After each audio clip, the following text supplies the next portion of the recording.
Yo people, welcome back to the YouTube channel. You already know what time it is. It's time for another video. Big up your damn selves in the building. Make sure you smash up the likes every single damn time and subscribe if you are new.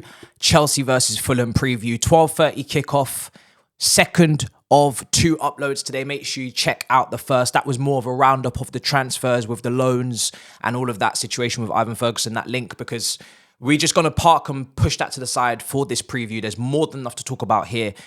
And okay, this is a press conference that we can say now I don't like. Last one I defended him. This one I'm probably slate him a little bit. I'm not gonna lie. That press conference wasn't a great one. We're gonna start there because it's just, I said already against Middlesbrough, you know how much I was hurting after that Middlesbrough game. I'm really, really disappointed with us in our performance, not just the result, it's also the performance in the second half and the way that we just lacked ideas and didn't look like we was ever going to score. And the excuses for that result are just unacceptable. Like, there can't be any excuse. There can't be any reasoning to why we can't beat Middlesbrough, a team below us, in the division below, mid-table with 12 injuries and players going off before half-time and their own issues that literally equal us. No way. You can't tell me that, that's acceptable. Now, this quote comes out from Pochettino in the presser. Caicedo was telling me his Brighton lost their last season. Many Premier League teams, when they play there, they lose, but we are still alive and we'll fight again to be in the final win at Stamford Bridge. That mentality there is very questionable. Now, that mentality there is unacceptable. Like, why are you asking Caicedo? Why are you even bringing Caicedo into this about Brighton? First of all, Brighton didn't lose to Middlesbrough when Caicedo, they won 5-1. So that's a lie, right? And the last time they lost there, Caicedo wasn't a professional footballer. So park that, because that's even incorrect. But even if it was correct, why would Brighton losing there justify us losing there? It's a different Middlesbrough. The Middlesbrough of last season were pushing for the playoffs and were in good form under Carrick. The Middlesbrough we faced had a ridiculous amount of injuries. They're mid-table. They hadn't won at home since November. And do I need any more reasoning? Like, why are we even doing this? Ridiculous. So, yeah, like I said, I'll pick apart each quote as I see it. That one there is ridiculous and it's literally incorrect. So you're not helping yourself. You're not helping yourself. You need to take accountability. I've said it before. I don't like managers that can't take any accountability. Tuchel used to take accountability all the time. Frank Lampard refused to do so. You need to be able to take accountability. You just say that performance was unacceptable, that we should be playing a hell of a lot better, maybe reflect on your own performance as well, and say, in the second leg, we have to turn this around. We need to improve massively. Don't try and justify it. Don't try and soften the blow. There is no softening the blow, okay? So, yeah, that quote actually wound me up. That was wild. Now, in terms of injuries, Badiashile back in the squad after recovering somewhat from his injury. Chilwell back in the squad. I expect these guys to be on the bench. Chalobah started to work with the group as well. He is being assessed day by day. And Nkunku will not be available for this game again. He is not going to be involved. You're not going to see him.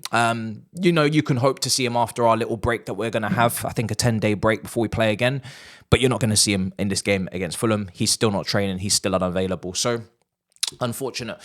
But basically, team-wise, what is available to us in the starting 11 is pretty much as it was against Middlesbrough. Now, I watched Fulham against Liverpool in midweek, 2-1 at Anfield. We did the watch-along here. So we did a little bit of opposition scouting, I guess you could say, as well as trying to see what was happening on the other side of the Carabao Cup draw.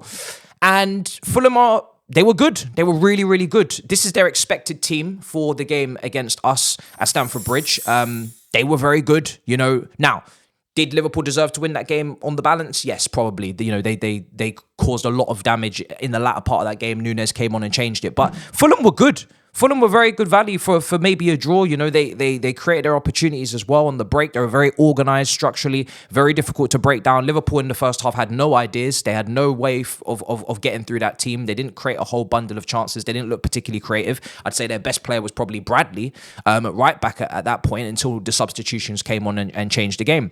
So Fulham are going to be a problem. Fulham are going to be a problem. They're Paulinia's in that side. Willian coming up against us again, coming up against his old club. Raul Jimenez has started to find a little bit of a resurgence. Reed coming off that right hand side probably could have squared it to him in that game and could have scored, but again, he's been causing problems.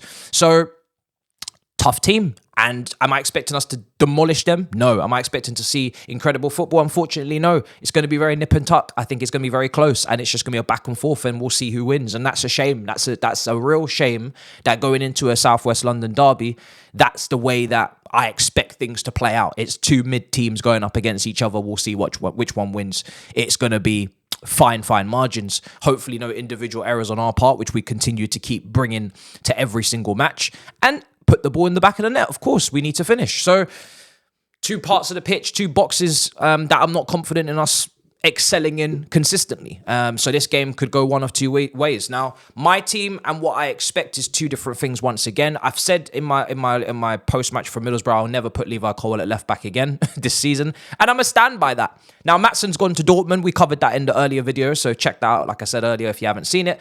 But we don't have Maatsen anymore. We don't have a left back available. So I'm going to play Williams. Why not? I'm going to play Williams. You can even Google his height. I'm going to play Williams. Let's play a left back at left back. Let's get Colwell back at centre back. Let's play Silva alongside him, and we'll park Disasi for a second. Or you can put Disasi in and park Colwell. I don't really mind, but I'm playing a left back at left back. That's the only left back we have. I'm going to play him. People give debuts to youngsters all the time. Why can't we? We gave one to Alfie. Let's see what Williams can do. So that's what I'm doing. Petrovic in goal. Enzo and Caicedo in a double pivot. I'm going to play Palmer in the 10. Because I don't feel like Gallagher was great in the last game. I think he should have come off. Now maybe Enzo was being looked after because he's just come out from injury, but he should be able to start this game. And I feel like Gallagher wasn't really of any use in the last game, if I'm being completely honest. I'd like to see Palmer in that 10. I'd like to play through Palmer against what will probably be a low block from Fulham.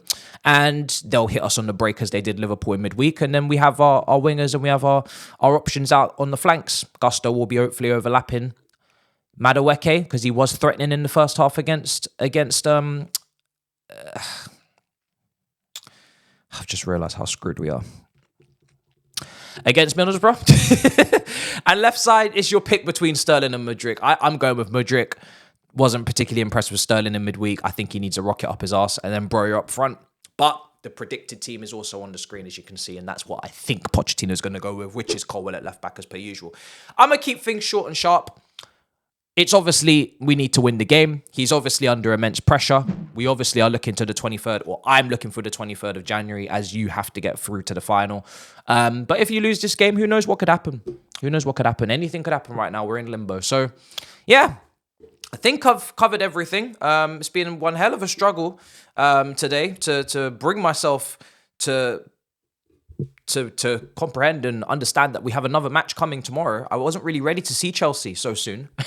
And hopefully Badiashile and Chilwell and, maybe Carney Chukwuemeka, they're going to assess and see if he's available as well. Let's see if these guys can potentially make cameo appearances if the time is right, if the situation calls for. Maybe, we have some players actually staying available with us and can continue to bolster the squad and not have so many injuries. Because, to be honest, with the options we have available, that bench is going to be bleak. Just understand that going into this game, the options on the bench will be very, very minimal. Washington will probably be there. One of the wingers that I mentioned, if and all start. And that's really it. So, yeah. Smash up the likes, guys. Make sure you subscribe if you haven't already. Big up your damn selves. I'll see you guys for tomorrow's watch along and potentially FIFA tonight. In a bit, people. Peace.